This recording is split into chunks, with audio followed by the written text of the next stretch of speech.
Rudeus Greyrat is one of the more unique isekai protagonists. Every aspect of his power has some form of explanation to it.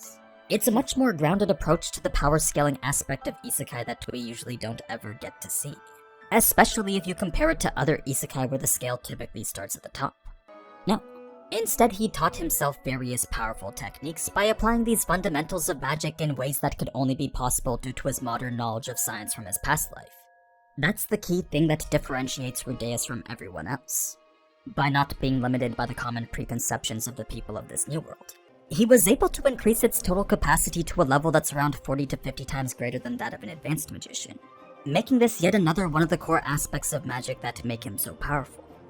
By tweaking the creation process for a spell like Water Ball, Rudeus found that he could freeze it into an ice ball, thus introducing him to a whole new world of experimentation.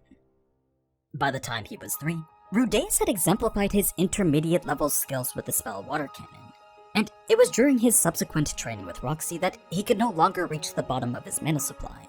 Even after spending an entire half of a day using magic, at no point did Rudeus feel exhausted from significant mana depletion. He's always looking for new ways to increase both the efficiency and potency of his magic, part of which comes from experimenting with new combinations of different spells.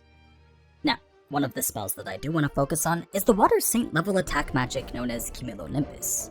Reason being that this is a prime example of what exactly it is that's required from a Saint level magician casting Saint level magic. So, despite this just looking like a spell that creates thunder and causes rain, the way it works is actually a little bit more complicated. One thing to note before going further though is that the whole point of the test was to see if Rudy could keep the spell active for at least an hour. Of course, he could just stand there, hands above his head, and maintain the spell manually, but that wasn't what Rudeus thought Roxy was looking for. This is the type of mana manipulation that's required to be a Saint-level magician. Both basic healing and X-healing are available to him so long as he uses an incantation. Then, out of all the various types of elemental magic we saw him use during Episode 5, the majority of it was simple applications of elemental manipulation. The wall was nothing more than a basic earth spell, and the fireball was actually just 2 different types of fireballs combined together. Now, something interesting to note about this is that Ghislaine believed this level of combat instinct to be nothing short of genius.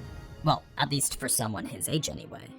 The fact that he was able to overwhelm an advanced level North God-style swordsman was more than enough proof to show his unique fighting style was actually quite useful. Yes, he did drop his guard towards the end, but to initiate and win a fight with someone from over 100 meters away was a feat that not even Ghislaine thought that she could pull off. As the years went on, the only true practice Rudeus ever got in magic was through the creation of his figures. He would use Stone Cannon as the base for the spell, then adjust its speed to 0 and focus solely on configuration. This may seem like a difficult way to measure improvement, but Rudeus found that over time his figures were becoming more and more detailed. So perhaps that meant his proficiency with earth magic was actually increasing. At the very least, it did show he was making his mental vision into reality a lot better. Since there was nothing else to learn in the way of magic though, Rudeus hadn't gained a single new spell in all the years he'd been there.